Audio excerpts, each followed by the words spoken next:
preciso a ti me entregar. Preciso ouvir tua voz a me falar.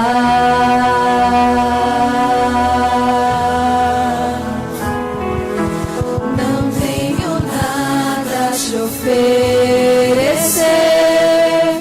somente um coração impuro e pecador.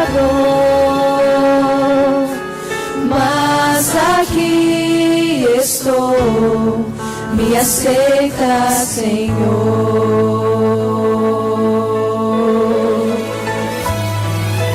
Toma os meus pensamentos, meus dons e meus bens.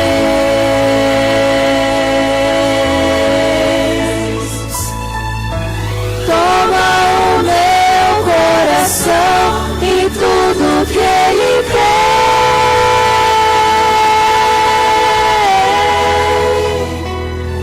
Renova, Senhor, meu viver. Derrama em mim teu amor. Quero pra sempre servir-te por onde for.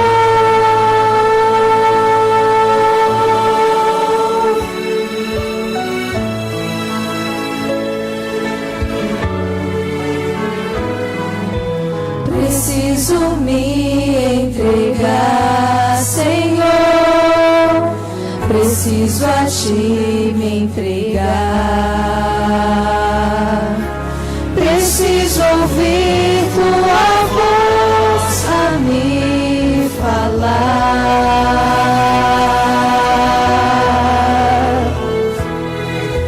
Não tenho nada a te oferecer,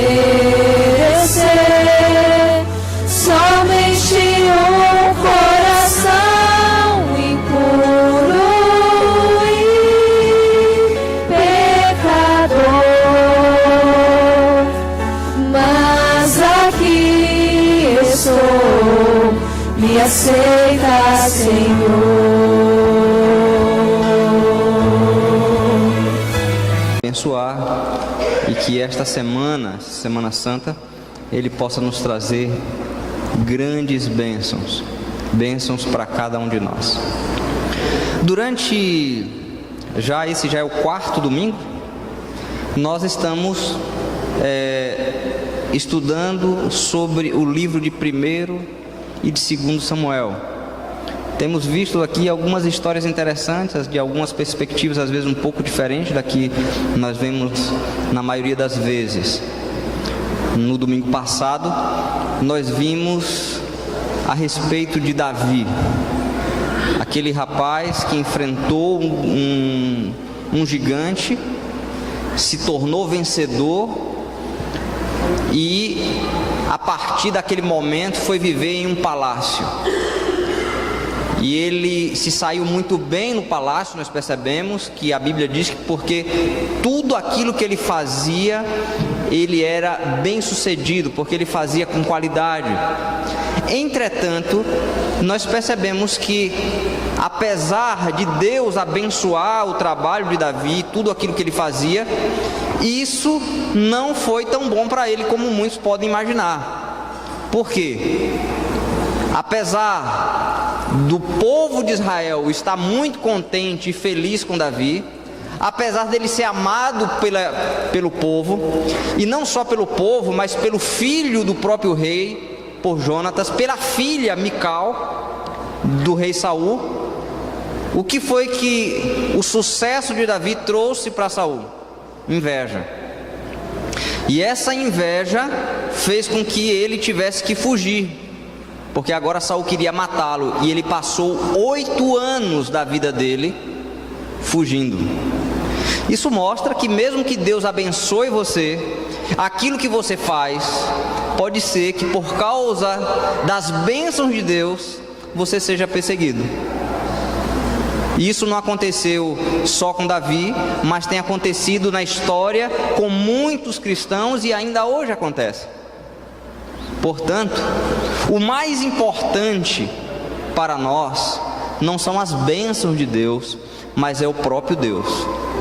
O fato que eu frisei no domingo passado foi que Davi, apesar de ter passado 8 anos da vida dele fugindo, sem poder se casar, sem poder construir nada, sem poder ter uma casa, morando em cavernas, nas florestas, nos desertos, ele ainda assim manteve um seu coração íntegro. E a grande pergunta é: como nós podemos enfrentar os desertos, as provações da vida, mantendo o coração irrigado, sem se tornar uma pessoa árida, sem se tornar uma pessoa azeda, sem se tornar uma pessoa amarga? Como isso pode acontecer? Porque Davi, apesar de ter sido um homem que estava acostumado com o sangue da guerra, com as tragédias das guerras que ele enfrentou, e de ver pessoas mutiladas, e ele mesmo matando muita gente, porque assim está escrito na palavra de Deus, ele ainda era um homem sensível. E qual é a prova que eu tenho disso? Quando você começa a ler os primeiros capítulos de 2 Samuel, você percebe alguns detalhes muito importantes dessa sensibilidade de Davi. Qual é o primeiro? Quando Davi recebe a notícia de que seu maior inimigo, quem era seu maior inimigo? Saul, tinha morrido na guerra. Qual foi a atitude de Davi? Ele pulou de alegria? Hein? Qual seria a atitude normal de um ser humano que descobre que o seu maior inimigo fracassou? Que seu maior inimigo, a pessoa que queria ver você morta, que estava prejudicando sua vida. Qual é a atitude de um ser humano que descobre que seu maior inimigo morreu? Qual é a atitude? Vai soltar um monte de fogos, vai fazer festa em casa, vai chamar os vizinhos. É ou não é? O que que Davi faz? Você já viu? Ele chora. Ele chora. Davi, ao descobrir que o seu inimigo morreu, Davi chora. Isso é uma coisa que eu e você não temos como explicar. Depois, nós vemos um outro caso. Vocês sabem que quando Davi foi constituído rei pela primeira vez, ele reinava apenas sobre uma tribo, que era a tribo de Judá. As outras 11 tribos de Israel seguiam ainda a família de Saul. Abner era o general do exército de Israel que seguia Saul, e Abner constituiu rei a Isbosete, que era filho de Saul. Entretanto, este homem era um homem inadequado, inapto para ser rei. Ele não tinha as qualidades de um rei. Era medroso, era incapaz. E mesmo assim, Abner era muito forte, era um general muito poderoso, tinha muita força. E ele ainda conseguiu manter as 11 tribos unidas ao lado dele, apesar de que Davi crescia e se fortalecia cada vez mais. Quando nós lemos o texto bíblico, assim percebemos. Entretanto, devido a perceber essa fraqueza de Isbosete, Abner decide se aliar a Davi. E ele vai, conversa com Davi, Davi faz uma aliança com ele. Nesse momento, Joabe, que era o general de Davi, estava em uma guerra, possivelmente, estava lutando contra os filisteus, e ao retornar, recebe a notícia de que Abner tinha conversado com Davi. E Joabe entra furioso. e acusa Davi de um monte de coisa, diz que Davi não sabia de nada, que Abner tinha vindo era olhar as fraquezas do reino e tal, e Davi conversa com ele, e Abner então, sem que Davi saiba, envia mensageiros, ou Joabe envia mensageiros para Abner, dizendo que Davi desejava conversar com ele em algum assunto. Abner volta, e Joabe então chama Abner para uma conversa particular. E quando ele entra num quarto ou numa sala, a Bíblia não especifica, Joabe enfia uma espada no ventre de Abner e ele morre. Na verdade, Joabe guardava o rancor, porque Abner tinha matado seu irmão Isai numa luta de guerra, mas Joabe mata Abner de maneira traiçoeira, de maneira enganosa. E ao receber a notícia de que Abner havia morrido, o que Davi faz? Davi chora. Davi chora. É incrível como um homem que estava acostumado com a dor, um homem que estava acostumado com a tragédia, um homem que estava acostumado a ver sangue e ver centenas de pessoas mortas, um homem que quando menino não hesitou segurar uma espada e cortar a cabeça de um homem, porque assim ele fez com Golias. Você acha que Davi era uma pessoa insensível? Você teria coragem de cortar a cabeça de uma pessoa? Davi teve. Ele não era um mar de sensibilidade, tá?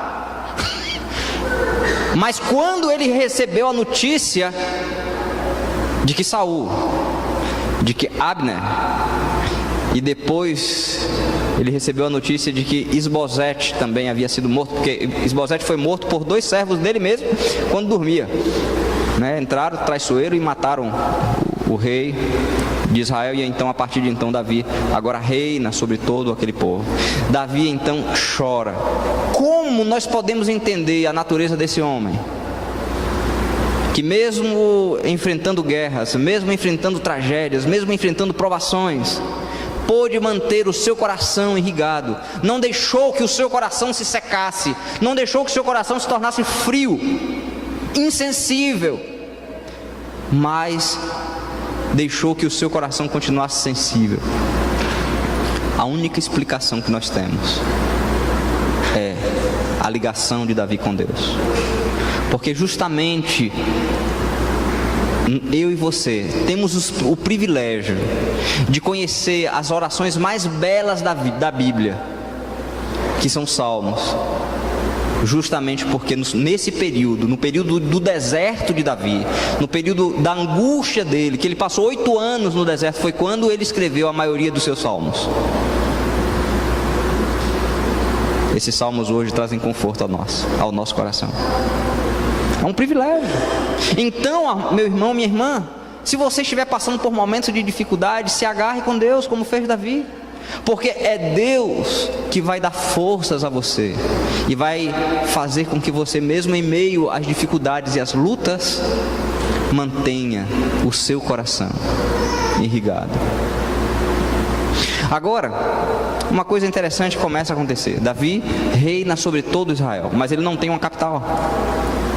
Então ele decide tomar Jerusalém, que estava sobre a mão, sobre o domínio dos jebuseus. E Davi consegue tomar a cidade, a fortaleza. Era uma cidade que estava no alto e estava numa posição geográfica privilegiada. Como ela estava no alto, era muito mais fácil de defendê-la. Quem tentasse atacar a cidade estava em desvantagem, porque a cidade se encontrava no alto. E então Jerusalém é tomada por Davi. Agora, depois de tomar a cidade e ter agora o reino solidificado sobre o seu poder, sobre suas mãos, o que Davi faz? Qual é a prioridade de Davi? Qual é o sonho de Davi? Davi agora, ele começa a pensar em Deus. Pouco mais de 30 anos antes, havia acontecido uma tragédia. O povo de Israel havia lutado contra os filisteus, e os filisteus haviam levado a arca da aliança, e haviam destruído também o templo de Siló. E agora a arca da aliança se encontrava na casa de um homem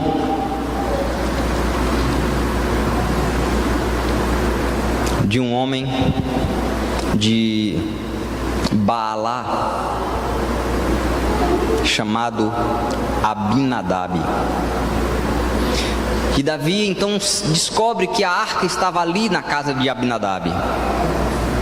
E ele, veja, no verso 6, começa a descrever aqui os preparativos para trazer a arca para Jerusalém. Davi deseja que Jerusalém seja não só o centro do poder político, mas que também seja o centro do poder religioso.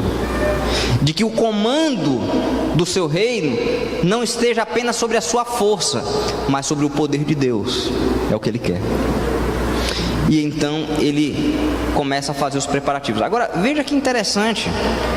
Se você lê esse texto sem saber o que vai acontecer em seguir, você percebe que tem alguma coisa estranha. Veja só, verso 1 e 2 de 2 Samuel capítulo 6. Tornou Davi a juntar todos os escolhidos de Israel, em número de 30.000. Esse aqui é o exército, são os escolhidos, são aqueles que são os heróis de guerra, são os melhores homens de guerra dele. 30.000. Dispôs-se e com todo o povo que tinha consigo partiu para Baalá de Judá. Vai ter uma guerra aqui, não é a primeira impressão que a gente tem? Ele vai destruir alguém, ele vai lutar contra uma pessoa, porque olha, 30.000 homens, os melhores, vai ser uma guerra.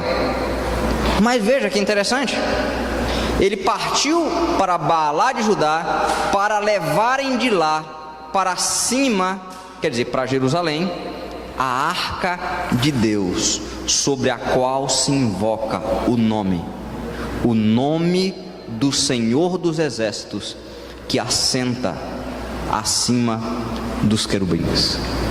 E a mensagem de hoje traz uma pergunta para você.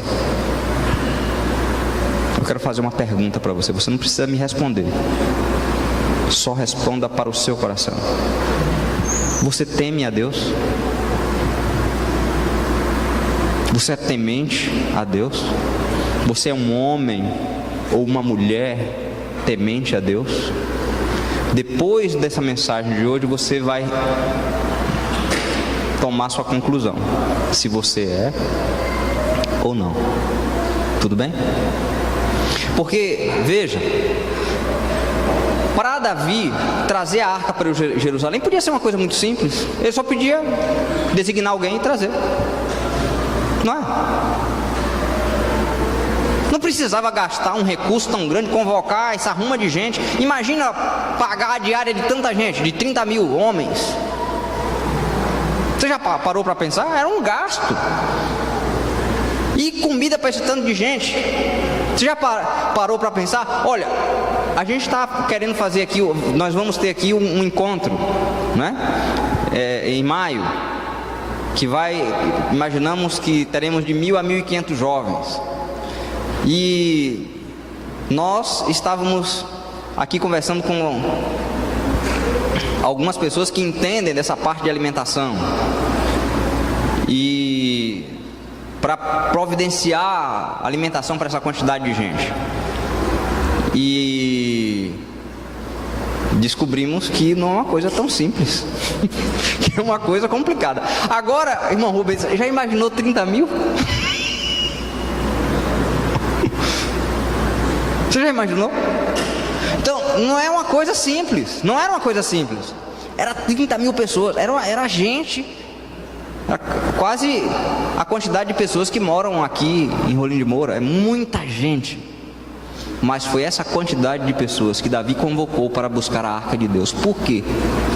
Porque a arca de Deus simbolizava a presença do próprio Deus.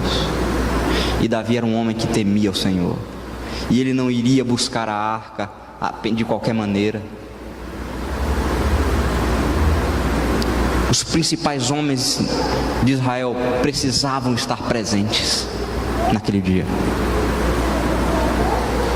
Porque ali estava o símbolo mais precioso da nação. Ali na arca representava o trono do próprio Deus, do Criador dos céus e da terra.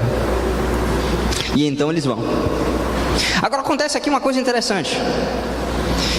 No verso 3 diz que eles puseram a arca de Deus num carro novo e a levaram da casa de Abinadab, que estava no outeiro, e Uzá e Aiô, filhos de Abinadab, guiavam o carro novo. E esse negócio é um negócio muito estranho, muito estranho. Por quê? Veja, não sei se você sabe, mas Deus havia dado uma orientação precisa sobre a maneira de se levar a arca, e não era dessa forma. A maneira correta de se levar a arca era, a arca possuía argolas, e sobre essas argolas se colocavam hastes ou varas, e ela era levada sobre o ombro dos sacerdotes. Agora eles estavam levando a arca sobre um carro de boi novo. De onde foi que tiraram a ideia? Se você retornar uns 30 e poucos anos antes, justamente naquele momento da guerra que os filisteus ganham de Israel, a Bíblia diz que os filisteus levaram a arca, e a forma como ela retornou, como os filisteus a mandaram de volta, foi justamente num carro de boi. Então, a forma que eles copiaram foi justamente numa Ferrari, né, ou numa carroça, numa BMW, né, ou numa Dodge Ram, né, da Filistia. Foi essa forma que eles acharam de trazer a arca de volta, mas não foi a forma que Deus ordenou. E aí o povo todo ia num festejo só, e cantando, e tocando trombetas, e batendo tambores, e gritando, e louvando a Deus. Mas os bois tropeçaram. E na hora que os bois tropeçaram, Uzá, sacerdote, leva a mão para proteger a arca. Lembrem-se, ele estava levando a mão para proteger a arca, para que a arca não caia. E no momento que ele toca na arca, ele é fulminado, ele cai duro, morto no mesmo instante. Você teme a Deus?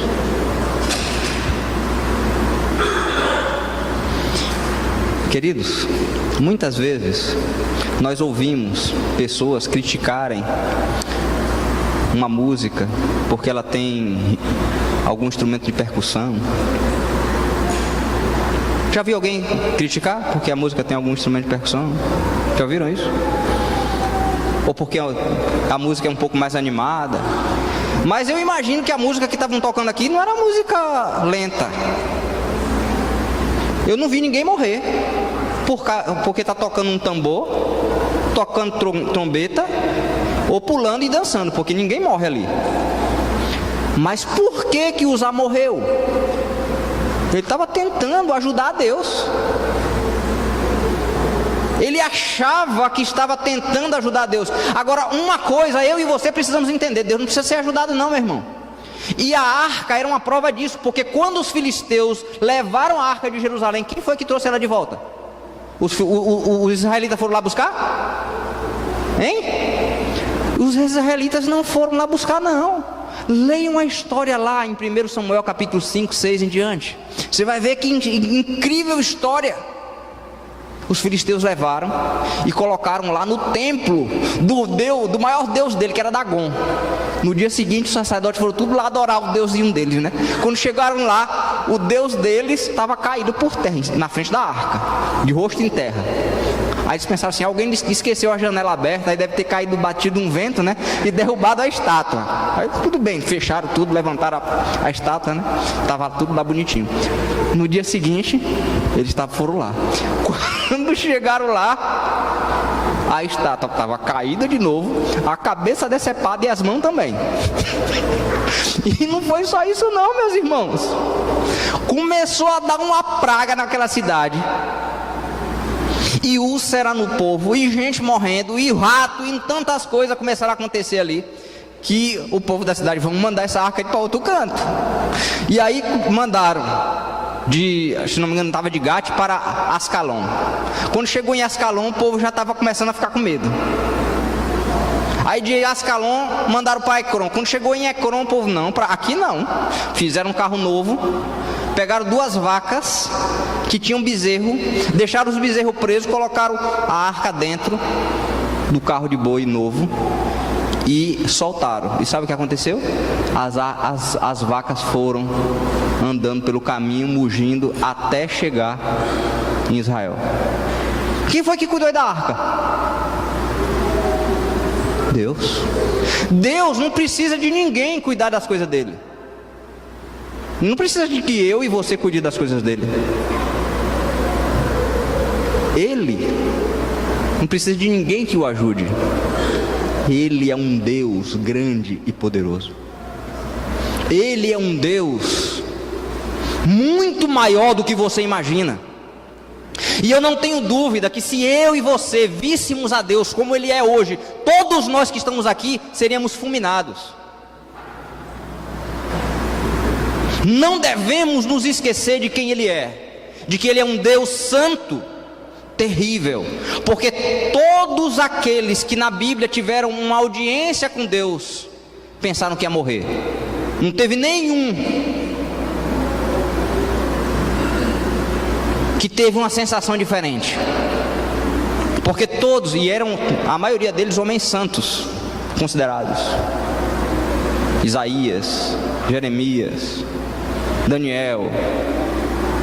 Não devemos nos esquecer de que o nosso Deus é um Deus grandioso. Faz bem ter medo dele, porque nesse momento que Uzá caiu morto, a palavra de Deus diz que Davi ficou contrariado. Davi teve medo. E sabe o que foi que ele fez? Davi não quis levar mais a arca para Jerusalém, e ele mandou a arca para a casa de um homem chamado Obed-Edom. Na sua Bíblia deve dizer que esse homem era um geteu. Na realidade, talvez outra Bíblia sua vai dizer que era Obed-Edom de Gate, quer dizer, era um filisteu. Você já imaginou? O filisteu conhecia todas as histórias. Como foi a recepção dessa arca na casa de Obed-Edom?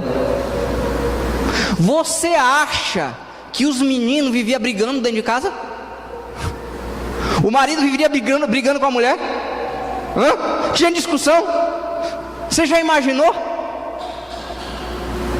Qual era a sensação daquela família, tendo a certeza, a arca ali?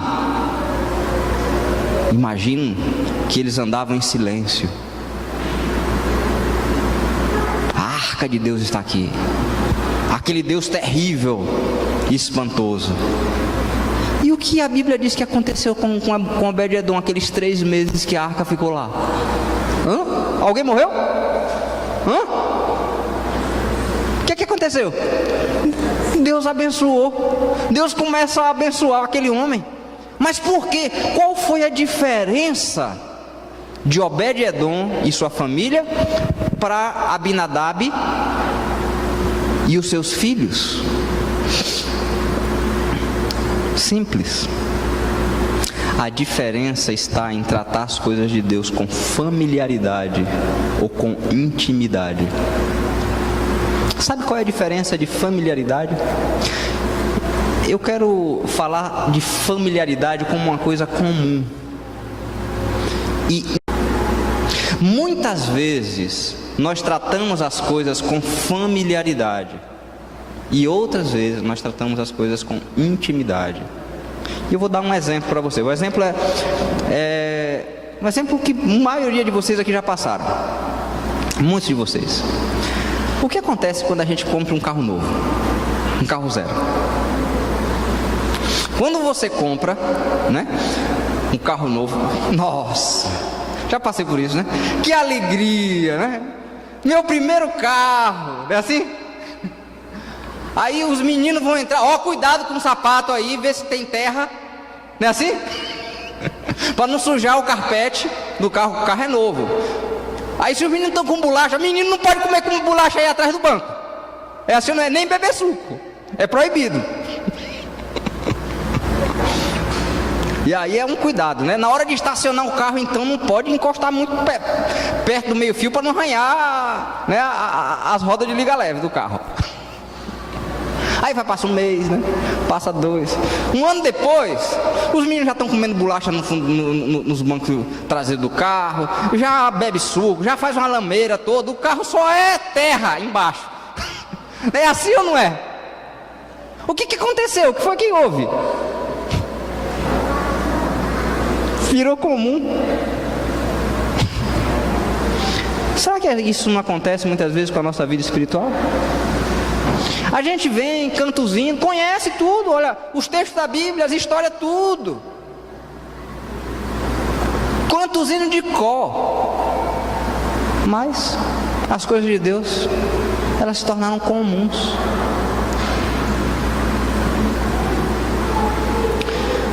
Vou dar um outro exemplo de intimidade. Imagine um homem que é colecionador de carros antigos. Um dia, esse homem chega em casa, super empolgado, super feliz. Mulher, encontrei um achado. Um carro 1935. A mulher vai olhar no quintal, né? Aquela coisa horrível. E o homem está empolgado com aquele negócio.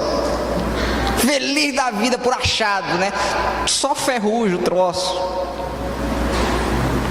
Mas aí ele pega aquele carro, coloca lá na garagem, passa o fim de semana inteiro em cima daquele negócio, desmonta tudo, lava tudo, e aí lixa e pinta. E aí agora vem um problema. Tem um farol quebrado. Ele procura nas lojas, todas as lojas da cidade, não tem. E aí ele liga para a capital, procura, não tem. E ele passa um mês, 2, 3, até que descobre que lá numa cidadezinha, no fim do mundo, tem uma loja que tem o farol dele. Uns 7, 8 meses depois. E ele manda vir pelo correio. Aí chega, ele instala o farol, pinta o carro. Agora descobre que falta o friso. Aí passa mais 2 anos para comprar o friso. E assim vai. Depois de uns 10 anos ele consegue montar o carro original. E aí agora ele começa, pega aquele carro, ele vai dar uma volta na cidade. Sai passeando, tem o maior cuidado de estacionar. E quando ele estaciona, vem um monte de gente. Ele fala, ninguém trisca, pode pegar em mim, mas no carro não.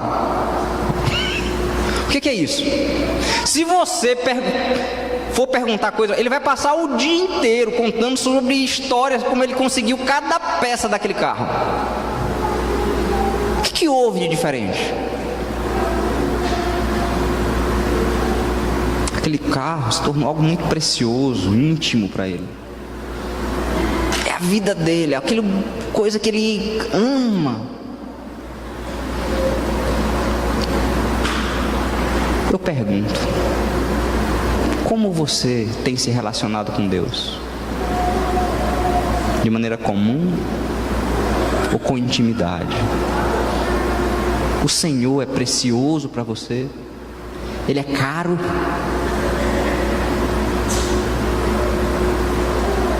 Ou foi como um carro novo, 0 quilômetros que você comprou, que no início foi muito bom, você teve todo aquele cuidado, mas depois foi virando comum, né? Corriqueiro, e passa 1 ano, 2, 3, aí 5 anos depois nem vale nada mais, você não está nem mais aí.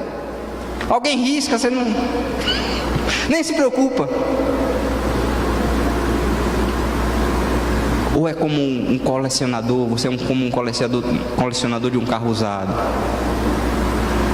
que Deus é precioso para você, você o ama de todo o coração.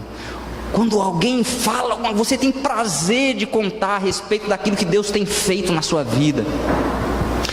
Quando você vem para a igreja, você está feliz porque você vai se encontrar e adorar aquele que é a razão da sua existência, aquele que é o seu Salvador. E por isso você deseja passar momentos preciosos ao lado dele.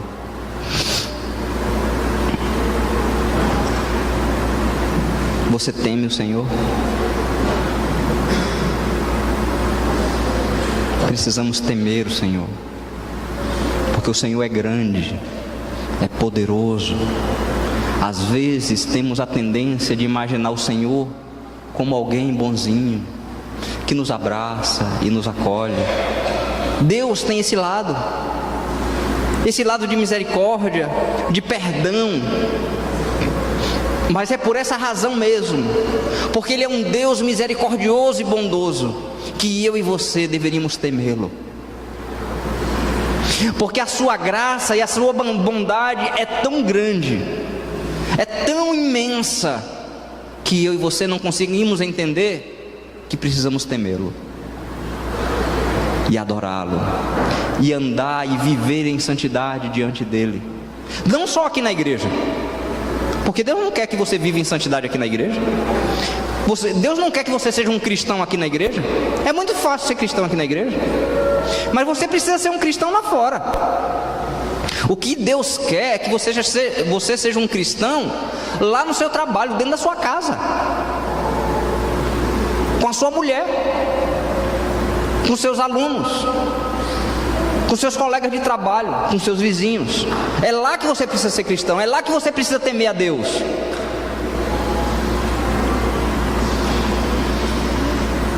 Imagine hoje à noite, quando você estiver voltando para casa, como é que a família de Obed-Edom estava vivendo naquele período, naqueles 3 meses, que eles tinham a consciência de que Deus estava na casa deles ali.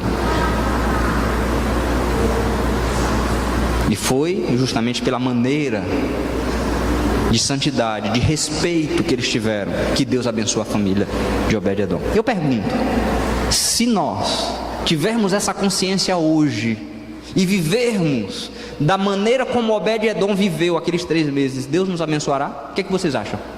Sim ou não? Sim ou não?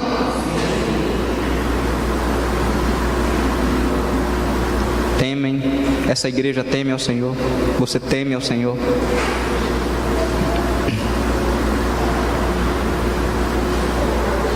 Não podemos, queridos, achar que ajudamos a Deus. Uzá foi tentar ajudar, morreu fulminado. Mas depois, veja, depois que Davi então vai buscar a arca, veja que Davi, a Bíblia diz aqui, diz que,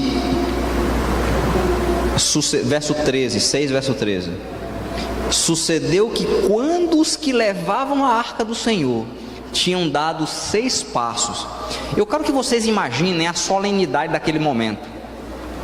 Uzá tinha morrido, Davi soube que Deus tinha abençoado a casa de Obed-Edom. Agora eles vão levar a arca, só que agora vão levar da maneira certa, né? Sobre os ombros dos levitas. Aí, como é que estavam os levitas naquele momento, minha gente? Hã? E o povo em redor, como é que estava?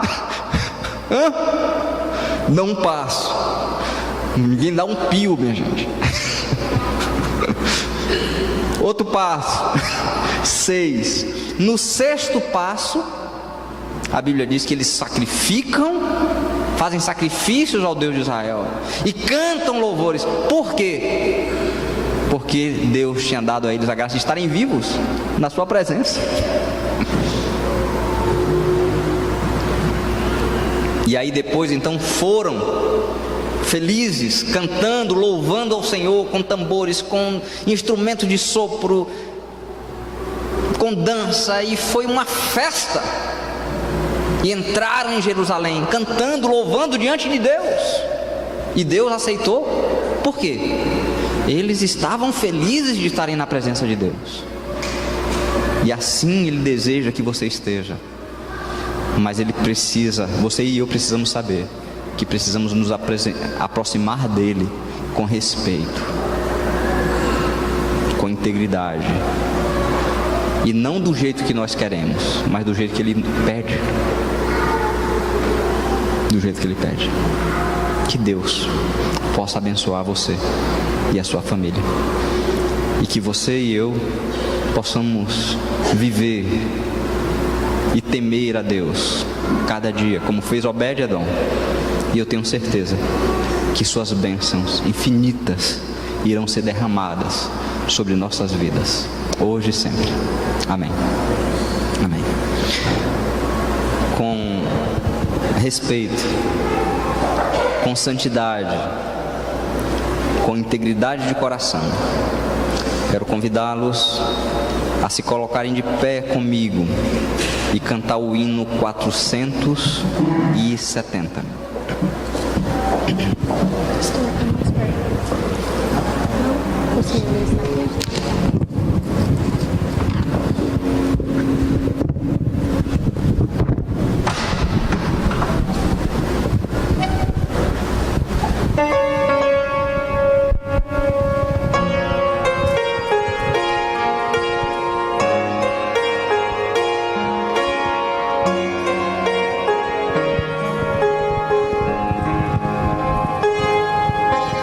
O Senhor está aqui. O Senhor está aqui. Vinde adorá-lo, vinde exaltá-lo. O Senhor está aqui. Vamos entoar louvores ao seu nome, vamos exaltar as suas maravilhas. Toda a terra e céu dê seu louvor. Vamos adorar o grande Criador. O Senhor está aqui. O Senhor está aqui. Vinde adorá-lo, vinde exaltá-lo. O Senhor está aqui.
Da tua igreja,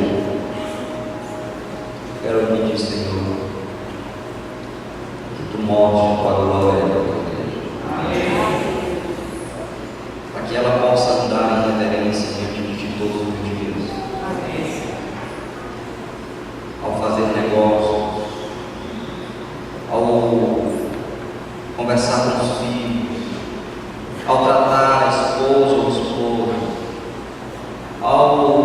se relacionar com os amigos, com os funcionários, com colegas de trabalho, na sala de aula, que elas sintam a tua presença e andem em santidade diante de ti, Senhor. Ó Deus amado, que esta igreja possa andar com reverência na tua presença a cada momento, porque tu és um Deus santo que esconde a face do mal. Portanto, Senhor, te peço que limpes o nosso coração e transforme os nossos desejos maus em desejos puros. Transforme as nossas más intenções em intenções santas. Transforme o nosso coração rancoroso em coração perdoador. Ó Deus amado, que o nosso desejo, que o desejo de cada um que está aqui nesta noite, seja de ter um coração como o coração de Jesus, para que dessa forma não haja impedimentos em nossa vida, para que tu possas abençoar-nos, para que dessa forma a nossa casa, o nosso lar, seja um lar de bênção, seja um lugar onde os teus anjos têm alegria de estar, um lugar como um pedacinho de terra. E aqueles, ó Deus, que enfrentam lutas em suas vidas, que o Senhor possa apresentar nessa noite a grandiosidade da tua misericórdia, e assim, ó Deus, cada um de nós possamos ter a certeza de que, apesar das faltas que temos, podemos viver em santidade na presença. Não por nossos méritos, mas por misericórdia e pelo teu amor. Confiando em teu amor. Portanto, ó Deus, guia-nos em teus caminhos. Que as tuas bênçãos, que o teu perdão nos conduza a uma experiência cada vez mais íntima e verdadeira contigo. Que nós possamos rejeitar a familiaridade, o tratar as coisas do Senhor e a pessoa de Jesus como coisas comuns, mas que nós possamos tratar a Jesus de maneira íntima e verdadeira. Toma-nos em liberdade e abençoa. Te peço nessa noite em nome do Senhor Jesus. Amém.